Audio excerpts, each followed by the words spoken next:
Gosh, there's so much to think about. There's your intro speech, then you've got freestyle, and then maybe a solo dance, your improv. Oh my gosh, I have to show a technical skill or some sort of combination, and then I have to perform the dance. My goodness, there's so many things to think about. What are the judges looking for? Guess what? In this video, I'm going to go over it all.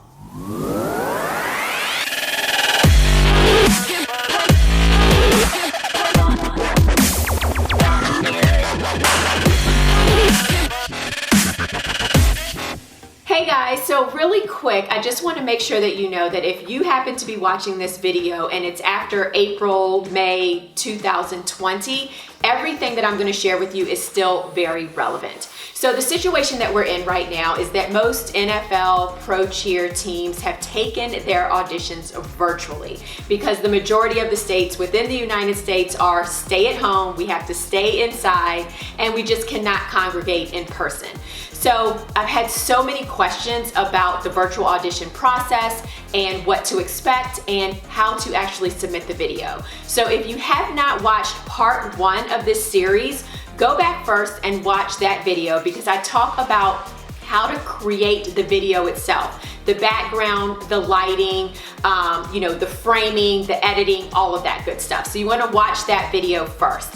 At the end of that video, I opened it up to our audience to send in videos to be critiqued. This is something new that we're offering to you all because we know that you need the assistance and we know that you need the help. And a lot of people have taken us up on this. So I have actually watched quite a few videos already, and there's one thing that I just want to share really quick so that everyone knows. The OFI that I have noticed over the course of the videos that I've reviewed overwhelmingly is that they are recorded too far away. So really make sure that you listen to video 1 about framing and make sure that your video is close enough to you where you're still able to see your head and your feet, but you're also able to see your facial expressions. You're able to see the energy that is coming from your body, through your eyes, through your smile, and through your facials. And so that's really, really important. And I'm gonna go into detail as to why that's so important in this video.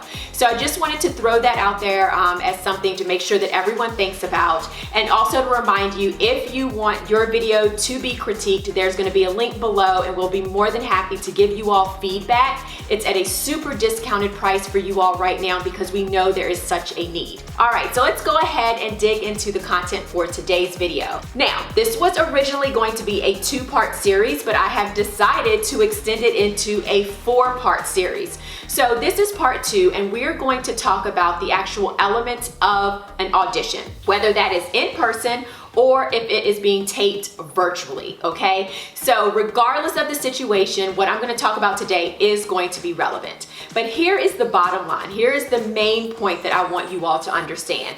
During the audition process, whether in person or virtually, the team is trying to assess whether or not you are a good fit to be on their team. They're trying to basically figure out if you have what it takes to be on their team and if you can fit in with the current veterans that hopefully will be coming back the next year. So they really are looking for your dance ability, your showmanship, your technical skills, your personality, your poise, your speaking ability, right? Your overall energy, your aura. Are you entertaining? Are you engaging? Are you fun to watch? Are you graceful? Are you sharp and powerful when you're supposed to be? Are you pulling in the judges and the directors? Because if you are, you're likely gonna pull in the audience too. Are you confident? And most importantly, are you having fun, right?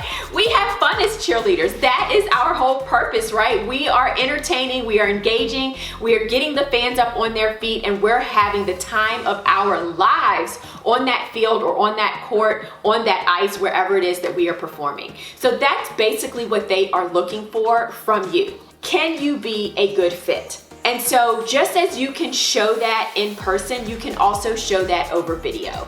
So I want to talk about the different elements that are overwhelmingly the consistent components of any audition process, because I really want to make sure that you know what the judges are looking for during each of these rounds or during each of these elements of the audition process. So up first, let's talk about your introduction speech or your intro speech. So this is basically your opportunity to introduce yourself to the judges and the directors. So within your intro speech, you really want to set yourself apart from all of the other candidates. You want to be memorable. You want the judges to remember what you said, laugh about what you said, be impressed by what you said, or connect with you by what you're saying.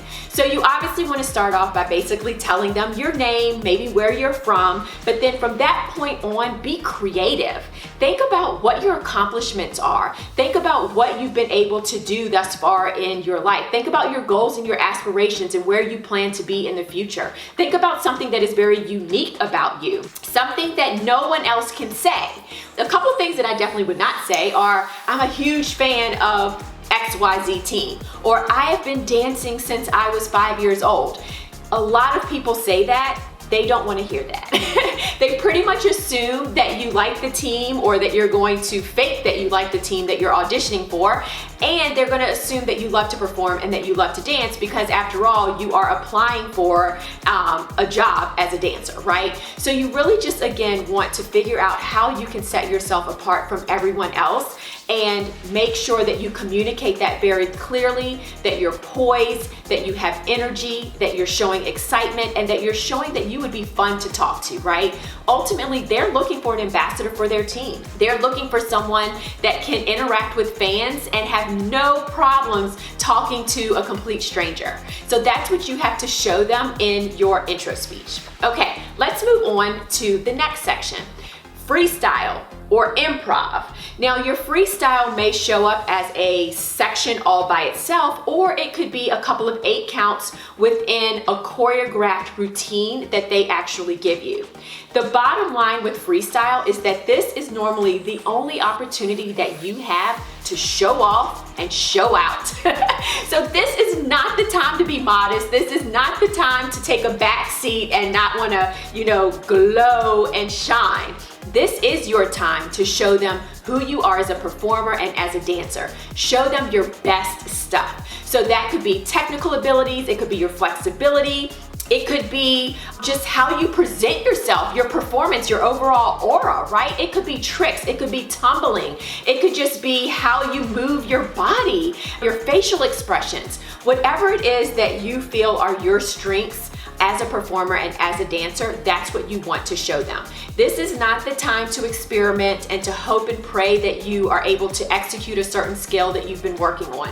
This is the time to take what's solid, what is 110%, and show them that, okay? Now, I'm not saying don't work toward more advanced skills and more advanced technique. If you're able to do that and execute that and perform it with the right posture, placement, form, all of that good stuff, then by all means, add it into your freestyle. But this really is your opportunity, again, whether it's a solo dance or freestyle or just improv, this really is your opportunity to showcase who you are.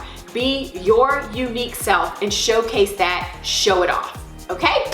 Up next, this is going to be the dance, the choreography that they actually give you to perform.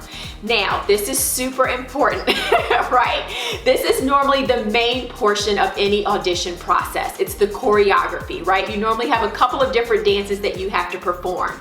They are going to give you 9 times out of 10 the music and the moves. You need to make sure that you execute the moves with the music and that the timing and execution is on point, okay? This is not the time to say, well, you know what? I know they're doing a T right there, but I really think a high V would look better. No, no, no, no, no.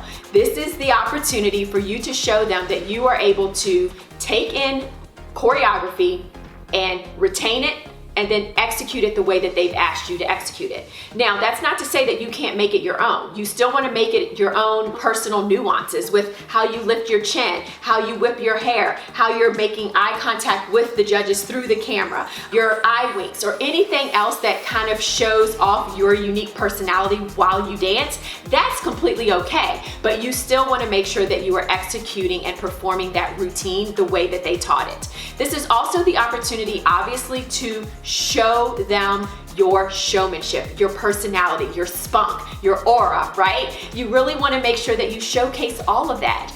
And again, if it's too far away, like if you're recording this too far away, they can't see that. So you really want to make sure, again, that you're engaging, that you're fun to watch, and that you're drawing in the judges and the directors with your every move, okay? Up next is technique. So technique can come in a couple of different places, right? It could be incorporated within the choreography and the dance that they give you to perform. It could be an across the floor combination that they want you to execute. It could be, hey, just show us your technical skills within, 3 or 4, combo type style. It could be within your freestyle, your improv, who knows? The idea here, though, is to make sure that whatever technical skills you are showcasing, that you are showcasing them correctly, right? They want to see that you have proper form, placement, posture, and overall execution. So you definitely want to work on your technical skills and make sure that you execute them properly. Now, if you don't have it down 110%, that's okay. Do your best. Do what you can do with what you have right now and know that you are exactly where you're supposed to be, but just make sure that you don't look worried, that you don't look stressed, that you don't look uncertain. You still want to make sure that you are having fun and that you are executing your technical skills to the best of your ability, but with a smile on your face, okay? So just do your best with this area, and again, proper form, placement, posture, all of that stuff is key. Up next, the interview round. Now, in an in-person opportunity, this normally comes up during finals. So once they have a final group, they will have interviews, and they're normally in person. During this virtual environment, we don't know when this is going to happen. It could be a situation where they say, okay, here are 2 or 3 questions that we want you to answer over video. Submit your responses via video. It could be a situation where they wait until finals and they have a live but virtual interview with you over Zoom, Skype, FaceTime, or some other platform. So either way, you need to make sure that you prepare ahead of time because you don't know what it's going to look like at all, right? So we actually have a sideline interview course that is over an hour long, has 4 pages of possible questions. So that's one way to get yourself prepared. We also recommend that you know the history and the facts and what's going on with that team so that you can answer knowledgeably and show them that you know the team and the history of the team. You also need to know the sport, so you want to make sure that you're able to answer basic questions about the sport itself, who your favorite player is, all of that good stuff. The other questions that normally come up pretty much all the time are, why do you want to be a member of this team? And what can you bring to this team? So you definitely want to make sure that you're able to answer those questions. With this round, they're obviously looking for your speaking ability. They're looking for your ability to be quick on your toes and respond fast. They're looking for your personality, and if you're engaging and inviting. They really want to just make sure, again, that you would be an amazing ambassador for the team and that you will be able to interact with their fans, with management, with one another, and that you would just be an overall amazing team player. Okay? So I don't want you to get too stressed out about the interview questions and what might happen, but it is really important that you prepare ahead of time so that you can basically show them your best version of yourself through spoken language. Another quick thing that I want to mention, if you do have the ability to speak multiple languages, this is the opportunity to showcase that either during the interview round or during your intro speech. That is definitely something that will help you stand out if you actually introduce yourself in a different language and then translate that. So keep that in mind as well. Another thing that would help you stand out, let's say you can sing. Why not sing a couple of verses of your intro speech, right? Like, just really get creative and think about, how can I showcase who I am through the intro speech and then also during that interview round. Again, just a really great opportunity for you to give them something extra, share with them something that they do not know about you that's going to help you stand out from your competition. All right, well, that is all for now. I know that that is a lot of information, but hey, it takes a lot to be a professional cheerleader, okay? So hopefully you enjoyed those tips. If you have any other suggestions or tips, please comment below. Part 3 of this series is going to be about the pre-work to your video submission. So filling out that application, submitting the photo, making sure that your resume and your cover letter are on point. And then part 4 of this series is all gonna be about your look. So how you're gonna present yourself physically from head to toe, your hair, your makeup. And during this time, we know that you can't get out, right?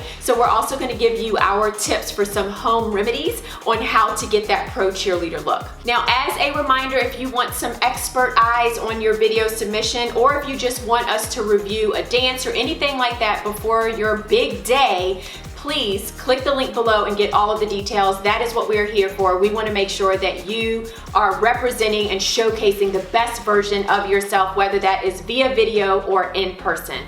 Now, please, if you can, give us a thumbs up if you like this video. Also, be sure to subscribe to our channel. Sharing is caring, so tag someone that you think might benefit from this video, and connect with us on social media, and you can find us also on sidelineprep.com.